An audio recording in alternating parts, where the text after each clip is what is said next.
Hello my dear friends, and welcome back to another Star Wars news update. Today we have some incredible news for the Kenobi series. Making Star Wars, who've been unveiling various leaks for the show over the last 2 weeks, have now confirmed that Liam Neeson is reprising his role as Qui-Gon Jinn for Obi-Wan Kenobi. This is something we've all been keeping our fingers crossed for, and maybe you could say sort of expecting, but now it seems like it's going to happen. But there is a caveat: they are not sure if it's just a false voice, a full ghost, or flashbacks. Now, while Making Star Wars are still to publish an article about it, they revealed this news at the 35-minute 32-second mark on a live stream with my good friend Star Wars Santa. I reached out afterwards just to confirm these details and also if it was okay to disclose them. I got the thumbs up and here we are, but I must say there is more info on this subject to come, so I will keep you guys updated and there might be more substance to the scoop. But the lowdown is Qui-Gon in some way is going to feature in Obi-Wan Kenobi. Let's take a listen to what they said. Well, that's my question about Qui-Gon, is I know Qui-Gon's in it, but I don't know if he's a voiceover or if he's a physical ghost. That was a really big scoop, by the way. I just dropped it. Right. Yeah, I know you did. I know he's in it now. Like I know. I've been told. I was going to try to wait and see if you really meant to say that. I did.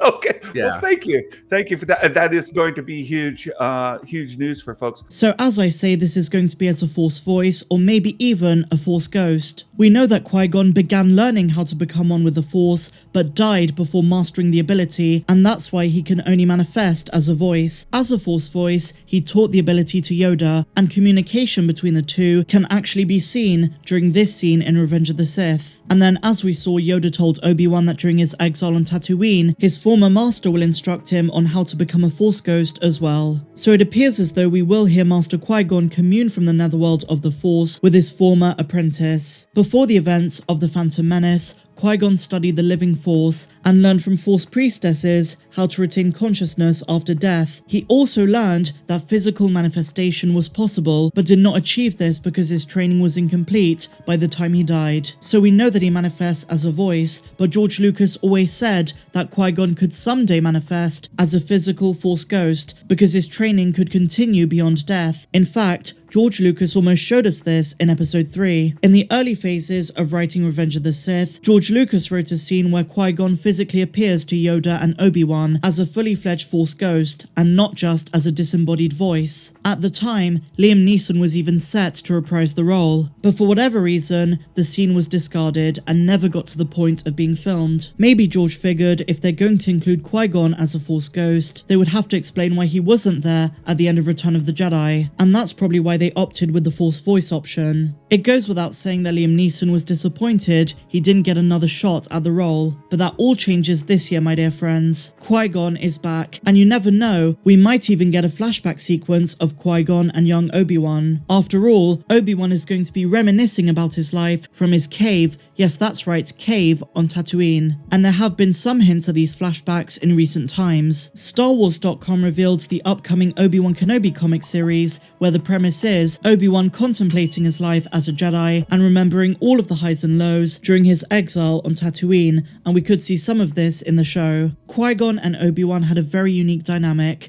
Growing up, one of my favourite comic mini-series was Qui-Gon and Obi-Wan Last Stand on Ord Mantell. This 3-issue series gave us some awesome adventures with the pair, set 5 years before the events of Episode 1. There is also a more recent novel, Master and Apprentice by Claudia Gray, which in my opinion is one of the best Star Wars novels under Disney, and this also details events with Qui-Gon and Obi-Wan prior to the events of the Phantom Menace. What I'm saying is, outside of Episode 1, there is a lot of material out there showcasing the kind of master Qui-Gon was to Obi-Wan, and how his defiance of the Jedi Council to favour the will of the Force made him the most complete Jedi. And all prequels fans out there would love to see scenes with the two of them together again, and that is definitely a possibility for the Kenobi series. Just when you thought it couldn't get any better with all of the recent leaks we had, it just did. We're going to see Sith Inquisitors, Darth Vader at full rage, Obi-Wan saving Princess Leia, and now we know that Qui-Gon is involved. The Kenobi series sounds like it's shaping up to be quite an impressive show. So now, my dear friends, we're going to move on and talk about The Mandalorian, because we have some new information about how the designer of the Razor Crest, learned that the ship was going to be destroyed in Season 2. Ryan Church is the Lucasfilm designer who first brought the Razor Crest to life in the concept art for Season 1. Now, Ryan Church is a legend at Lucasfilm. He's been creating art for the films and the shows ever since Attack of the Clones, and most recently, he worked on the Book of Boba Fett, including the concept art that would bring Cad Bane to live action. In the art of The Mandalorian Season 2, Church shared how he learned that his creation would be destroyed once and for all. The news was broken to him by Lucasfilm Vice President and Executive Creative Director Doug Chiang. Now, at the time, prior to Season 2, Church already drew up some art of the Razor Crest getting damaged, but he never thought the iconic ship would be destroyed. And so in his own words he says, Doug Chiang came to me as designer of the Razor Crest and said, I think Jon Favreau's talking about the Razor Crest getting destroyed. And I said, oh, and then it comes back,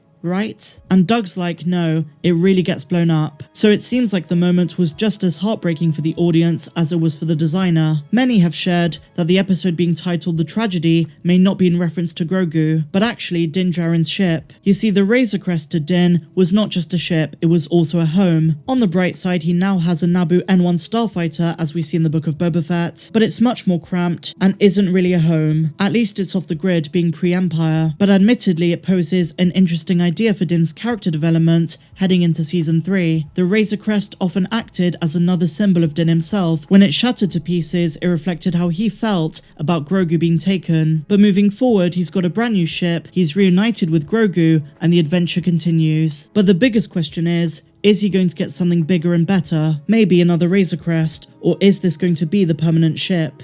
And so finally, my dear friends, something a bit more controversial, but unavoidable nonetheless. Star Wars have just confirmed a Rey and Kylo Ren meeting that we never knew about. Now this is all to do with the Galactic Starcruiser, which has been a hot topic of conversation and controversy. Many fans have expressed how un-Star Warsy and cheap the whole thing looks, not to mention the absurd price, and the whole thing is sequel based. But all of that aside, the Disney Parks Twitter account recently shared a new ad, and in the footage, a Lucasfilm Story Group member explains pieces of the narrative and says, quote, there's a love story on board, and we'll get to see some of the characters that we know and love from the films, including Rey and Kylo, who will actually meet up again probably for the first and maybe only time between The Last Jedi and The Rise of Skywalker. Now the weird thing is, apart from what I mentioned earlier, when they say characters that we know and love, it's all sequel and Resistance era. If you're paying that kind of price, you would kind of hope they would give more legacy, like original trilogy stuff, prequel stuff, and so on. An odd decision among many. But the takeaway from this article is that they are inserting Rey and Kylo into the experience. But otherwise, my dear friends, that brings us to the end of this video. If you guys enjoyed this one, please be sure to give me a big fat thumbs up, subscribe to the channel if you're new, and a huge welcome if you are, and why not become a patron, join the Mandalorian community with the link down below. But until the next one, may the Force be with you always. I'm Star Wars Meg, have a good one.